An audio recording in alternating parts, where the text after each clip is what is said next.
اعوذ باللہ من الشیطان الرجیم بسم اللہ الرحمن الرحیم وَلَقَدْ جِئْتُمُونَا فُرَادًا، اور پھر قیامت کے دن کہا جائے گا آ گئے ہو ہمارے پاس اکیلے اکیلے، کوئی تمہارے ساتھ لاؤ لشکر نہیں، کوئی تمہارے ساتھ ساز و سامان نہیں، تمہارے وہ خدم و حشم نہیں، کوئی تمہارے حمایتی نہیں، کوئی جماعت و جمعیت نہیں، کیونکہ یہ بات آگے بھی کہی گئی ہے سورہ مریم میں، وَكُلُّهُمْ آتِيهِ يَوْمَ الْقِيَامَةِ فَرْدًا، قیامت کے دن ہر شخص کا جو محاسبہ انفرادی حیثیت میں ہوگا، اور ظاہر بات ہے اکیلا آدمی کھڑا ہوگا، نہ اس کے رشتہ دار ہیں، نہ ماں باپ ہیں، نہ اولاد ہیں، نہ بیوی ہے، نہ بیوی کے ساتھ اس کا شوہر ہے، اور نہ ساز و سامان ہے، خدم و حشم ہے، کچھ بھی نہیں۔ لَقَدْ جِئْتُمُونَا فُرَادًا كَمَا خَلَقْنَاكُمْ أَوَّلَ مَرَّةٍ، جیسے کہ ہم نے تمہیں پیدا کیا تھا پہلی مرتبہ۔ اب یہ نوٹ کیجئے، خلقناکم اول مرہ، اس کا مطلب ہے تخلیق دو مرتبہ ہوئی ہے۔ ایک تخلیق عالم ارواح میں ہوئی تھی، اس وقت بھی سب اکیلے اکیلے کھڑے تھے، نہ کوئی کسی کا باپ تھا، نہ کوئی کسی کی ماں تھی، ارواح کے مابین کوئی رشتہ داری نہیں تھی۔ یہ رشتہ داریاں تو پھر عالم خلق میں ہوئی ہیں آ کر، کہ ایک باپ اور ماں کا معاملہ ہے، پھر اولاد کا معاملہ ہے، پھر دادا اور پوتے کا معاملہ ہے۔ یہ ارواح کے مابین کوئی اس طرح کی رشتہ داری نہیں تھی۔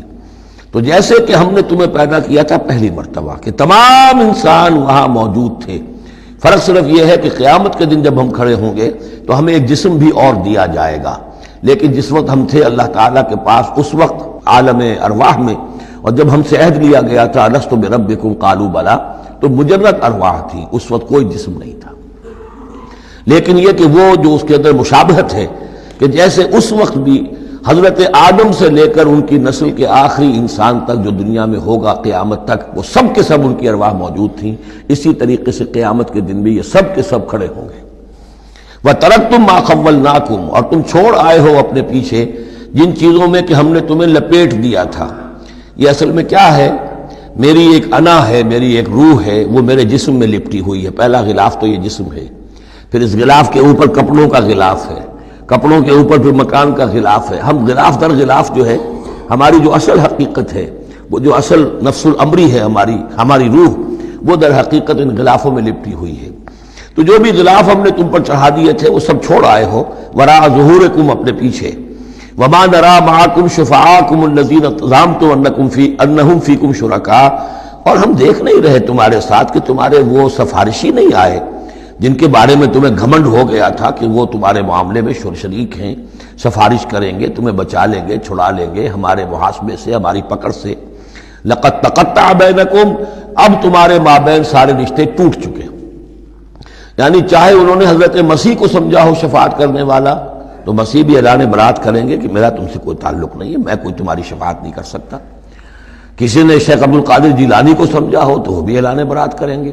باقی موہوم جو ہے لات عزا منات، وہ کس بلا کا نام ہے یہ تو ہم جانتے ہی نہیں، لیکن جن کو اولیاء اللہ کو، انبیاء کو یا ملائکہ کو اگر سمجھا گیا تھا تو وہ بھی قد تقطع بینہم، وہ سارے رشتے جو ہیں وہ کٹ جائیں گے۔ قد تقطع بینکم وضل عنکم ما کنتم تزعمون، اور اب سب ہوا ہو گئی ہیں، وہ چیزیں گم ہو گئی ہیں، تم سے جاتی رہیں جن کا کہ تم زوم کیا کرتے تھے، جن کے سہارے پر تم حرام خوریاں کر رہے تھے۔ ان اللہ فالق الحب والنوا، یقیناً اللہ ہی ہے کہ جو دانے اور گٹھلی کو پھاڑتا ہے۔ دیکھیے عالم خلق کے اندر کیا شکل ہو رہی ہے کہ دانہ زمین میں ڈالا آپ نے، وہ پھٹتا ہے، اس میں سے دو کونپلیں سی نکلتی ہیں، یا آم کی گٹھلی ہے زمین میں دبائی ہے، گٹھلی پھٹے گی، اس میں سے دو پتے نکلیں گے۔ یہ کون کر رہا ہے؟ اگرچہ بظاہر خود بخود ہو رہا ہے، جو بھی اللہ تعالیٰ نے فزیکل اور کیمیکل چینجز کے یہاں پہ قوانین بنا دیے ہیں اس کے تحت ہو رہا ہے، لیکن کرنے والا کون ہے؟ فاعل حقیقی کون ہے؟ جیسا کہ شیخ عبد القادر جیلانی ہی کا نام آیا تھا رحمۃ اللہ علیہ، تو انہوں نے اپنے جو وصایا ہیں ان میں بڑا پیارا جملہ لکھا ہے کہ اے میرے بچے، اپنے بچے کے لیے وصیت لکھی تھی، اس حقیقت کو ہر وقت مستحضر رکھنا کہ لا فاعل فی الحقیقت ولا مؤثر الا اللہ، حقیقت میں مؤثر اور فاعل اللہ کے سوا کوئی نہیں۔ تاثیر ہے تو اس کی بنا پر ہے، اس کے اذن سے ہے۔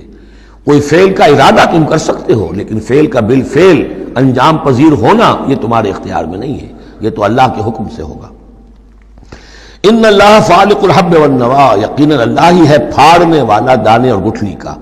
یخرج الحی من المیت ومخرج المیت من الحی، وہ نکالتا ہے زندہ کو مردہ میں سے، اور وہ نکالنے والا ہے مردہ کو زندہ میں سے۔ مخرج المیت من الحی ذالکم اللہ فانا توفقون، وہ ہے اللہ، لیکن تم کدھر بچلے جا رہے ہو، کدھر تم الٹے جا رہے ہو، اس اللہ کو پہچانو۔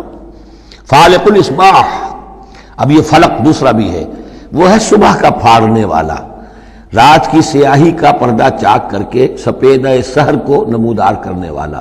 یہ بھی خود بخود ہو رہا ہے، زمین کی گردش ہے، جو بھی ہے اس کے تحت ہو رہا ہے، لیکن یہ بھی یہ نہ سمجھیں کہ یہ بھی اللہ تعالیٰ کے تصرف کے بغیر اور اس کی تدبیر کے بغیر ہے، بلکہ یہی ہوگا فالق الاصباح، صبح کی روشنی کا پھاڑنے والا۔ وجعل اللیل سکنا والشمس والقمر حسبانا، اب دیکھیے یہ ہے وہ آلاء اللہ جن کے حوالے سے اللہ کی عظمت، اللہ کی صفات، اللہ کی قدرت، ان سب چیزوں کو نمایاں کیا جا رہا ہے، التذکیر بآلاء اللہ۔ وجعل اللیل سکنا، اس نے بنا دیا ہے رات کو سکون کی جگہ، سکون کا وقت۔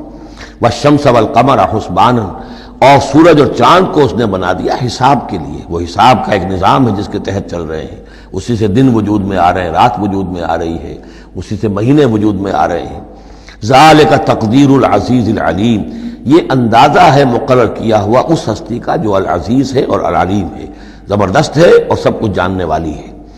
وَهُوَ الَّذِي جَعَلَ لَكُمُ النُّجُومَ لِتَهْتَدُوا بِهَا فِي ظُلُمَاتِ الْبَرِّ وَالْبَحْرِ، اور وہی ہے کہ جس نے ستاروں کو بنا دیا ہے تمہارے لیے کہ ان سے تم راستہ پاؤ۔ اندھیری راتوں کے اندر قافلے چلتے تھے تو ستاروں سے وہ سمت معین کر کے چلتے تھے، اسی طریقے سے جہاز رانی ہوتی تھی سمندر میں تو آپ کو معلوم ہے ستاروں ہی سے وہ اپنا رخ معین کرتے تھے۔ لِتَهْتَدُوا بِهَا فِي ظُلُمَاتِ الْبَرِّ وَالْبَحْرِ، خشکی اور سمندر کی تاریکیوں میں تم ان ستاروں سے راستہ پاتے ہو۔ قد فصلنا الآیات لقوم یعلمون، ہم نے تو اپنی آیات کو واضح کر دیا، اس کی تفصیل بیان کر دی، کھول کھول کر بیان کیا ان لوگوں کے لیے جو علم رکھتے ہیں یا جو علم حاصل کرنا چاہیں۔ صدق اللہ العظیم۔